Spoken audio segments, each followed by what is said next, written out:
No Country for Old Men is a 2007 American neo-Western crime thriller film written and directed by Joel and Ethan Coen, based on Cormac McCarthy's 2005 novel of the same name.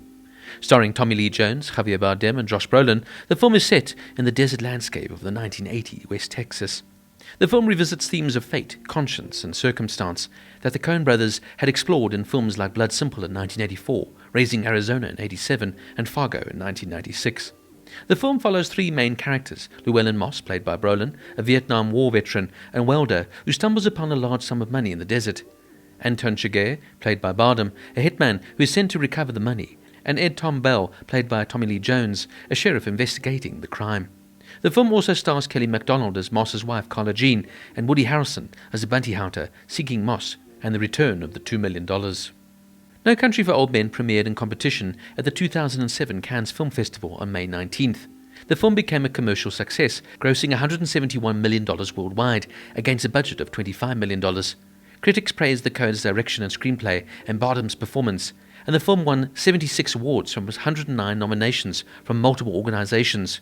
It won 4 awards at the 80th Academy Awards, including Best Picture, 3 British Academy Film Awards, and 2 Golden Globe Awards.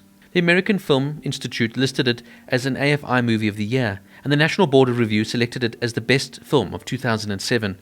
It is one of only 4 Western films ever to win the Academy Award for Best Picture, the others being Cimarron in 1931, Dances with Wolves in 1990, and Unforgiven in 1992. No Country for Old Men is now considered one of the best films of 2007, and many regard it as Coen brothers' best ever film. As of December 2021, various sources had recognized it as one of the best films of the decade and one of the best films of the 21st century. Originally, the role of Llewelyn Moss was offered to Heath Ledger, but he turned it down to spend time with his newborn daughter, Matilda. Garrett Dillahunt was also in the running for the role of Llewelyn Moss, auditioning 5 times for the role, but instead was offered the part of Wendell, Ed Tom Bell's deputy. Josh Brolin was not the Coen's first choice. He enlisted the help of Quentin Tarantino and Robert Rodriguez to make an audition reel. His agent eventually secured a meeting with the Coens, and he was given the part. Javier Bardem nearly withdrew from the role of Anton Chigurh due to issues with scheduling. English actor Mark Strong was put on standby to take over, but the scheduling issues were resolved and Bardem took the role instead. The title is taken from the opening line of the 20th century Irish poet William Butler Yeats's poem Sailing to Byzantium. The film is notable for Anton Chigurh's coin flips. He uses a coin toss to make a life or death decision, and it's a recurring motif in the film. In reality, the Coen brothers used a real coin, a quarter, to determine the outcomes of some of the scenes. They never relied on any special effects or trickery. Another interesting fact is that Tommy Lee Jones played Two-Face in Batman Forever in 1995, a character who also relies on coin flips to make life or death decisions. The film is also notable for its lack of score, or minimalistic in this case. There's no original music score composed for the movie. Instead, it relies heavily on ambient sound, silence, and natural sounds to build tension and atmosphere. The Coen brothers often use silence effectively in their films, and in No Country for Old Men, this is no exception. There are long stretches in the film with very little dialogue, relying on actors' expressions and the stark cinematography to convey the meaning and tension. The movie was primarily shot in and around Marfa, Texas, capturing the rugged and desolate landscapes of the Texas-Mexico border. The locations contribute significantly to the film's atmosphere and sense of place. The film is a faithful adaptation of Cormac McCarthy's novel of the same name. The Coen brothers worked closely with McCarthy to capture the essence of the book, including its themes, dialogue, and overall tone. The tense coin toss scene in the gas station is one of the most memorable in the film. Javier Bardem's delivery and suspense in the scene are often cited as the highlight of the movie, and the scene perfectly encapsulates the menacing prowess that Anton Chigurh brings to the screen.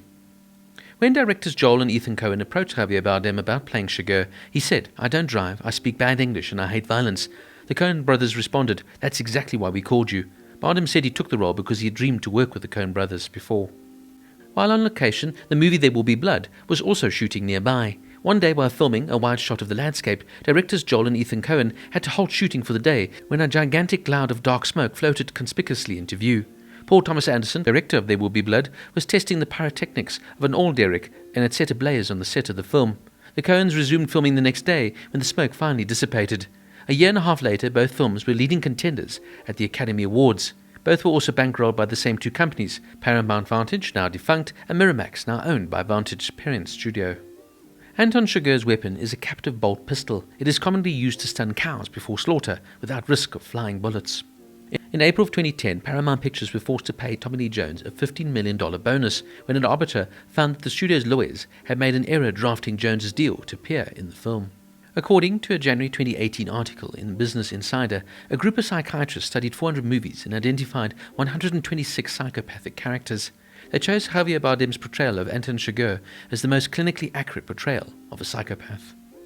One of the biggest questions after seeing the movie most people asked was, did Anton Chigurh kill Carla Moss? Chigurh kills or tries to kill almost every person to whom he speaks during the film.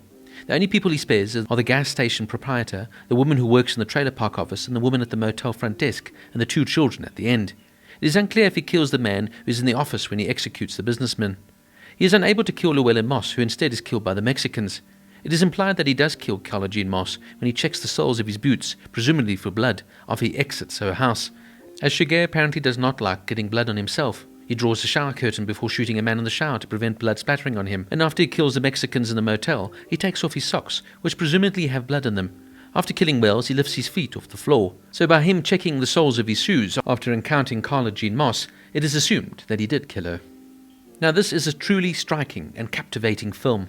The Coen brothers' direction here is absolutely impeccable. They maintain the tension throughout the film, often using long stretches of silence and minimal dialogue to build suspense. The pacing is deliberate and methodical, allowing the audience to fully immerse themselves in the grim and unforgiving world of the story. And the mere fact that they chose to not have a score for the film really just works so well in creating the tension and atmosphere of this unique film. The film's cinematography, courtesy of Roger Deakins, beautifully captures the harsh intensity of the Texas landscape, adding to the overall atmosphere of the film. The performances in No Country for Old Men are absolutely exceptional. Javier Bardem's portrayal of Anton Chigurh is nothing short of mesmerizing. His cold, calculated demeanor, combined with his distinctive haircut and weapon of choice, makes Chigurh one of the most iconic and terrifying villains in cinematic history. Josh Brolin also delivers a compelling performance here as Llewelyn Moss, a character who's both resourceful and flawed. Tommy Lee Jones as Sheriff Bell provides the film with the moral center, and his weariness and sense of impending doom are palpable. At its core, No Country for Old Men delves into themes of fate, violence, morality, and the changing landscape of a world where traditional values seem to be eroding. The film challenges conventional notions of good and evil, presenting a morally complex and nihilistic universe where the characters must confront the harsh realities of their choices and circumstances. No Country for Old Men is an absolute cinematic masterpiece. It's one of those films that you could watch time and time again and see and learn something new. And it's one of those films that you have to analyze and go into so much detail just to understand and uncover. It's a haunting and thought-provoking exploration of the human condition, where violence and fate collide in a bleak and unforgiving landscape. The Coen brothers' meticulous direction, the outstanding performances, and the film's ability to invoke a sense of existential dread make it a must-see for anyone interested in thought-provoking and intense cinema. For me, this is a modern classic that continues to resonate even so many years later. With its intense storytelling, outstanding performances, and masterful direction from the Coen brothers, No Country for Old Men gets a 9.5 out of 10.